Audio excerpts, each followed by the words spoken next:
Hello. ব্যাংকের থেকে বলছি, আপনার হাজবেন্ড কোথায়? 3 মাস ধরে তো লোনের টাকা দেওয়াই হচ্ছে না, কি ব্যাপার আপনাদের?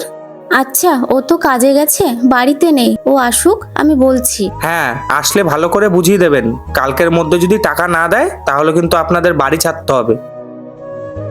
লোকটা যে কখন কাজ থেকে বাড়িতে আসবে, টাকাটা কি জোগাড় করতে পারলো কি জানি। কালকের মধ্যে অতগুলো টাকা জমা করতে হবে, কাকে যে চাই। হ্যাঁ,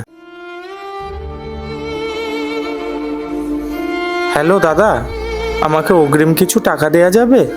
তাহলে ব্যাংকের লোনের টাকাটা দিয়ে দিতাম। এই তো কদিন আগে টাকা নিলি, আবার দুদিন কাজ না করতে করতে এত টাকা টাকা কিসের? এখন টাকা মাকা নেই। আচ্ছা ঠিক আছে।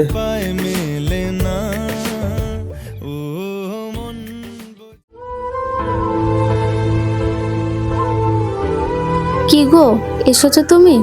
ব্যাংকে থেকে ফোন এসেছিল, লোনের টাকাটা জমা দিতেই হবে, আর না দিতে পারলে বাড়িটা হাতছাড়া হয়ে যাবে। পারলে টাকাটা জোগাড় করতে? না গো, টাকা জোগাড় করতে পারলাম না। কতজনকে চাইলাম জানো, কেউ দিল না। কি যে করব কিছুই বুঝতে পারছি না। এই নাও, এটা বিক্রি করে লোনের টাকাটা শোধ করে আসো। আরে তুমি কি করছো? এটা তো তোমার মায়ের শেষ স্মৃতি, তুমি এটাই বিক্রি করে দিতে বলছো? দেখো, মাথার উপরে যদি ছাদটাই না থাকে তাহলে আমি এসব দিয়ে করবোটা কি? যাও, অত কিছু ভেবো না, বালাটা বিক্রি করে টাকাটা দিয়ে আসো।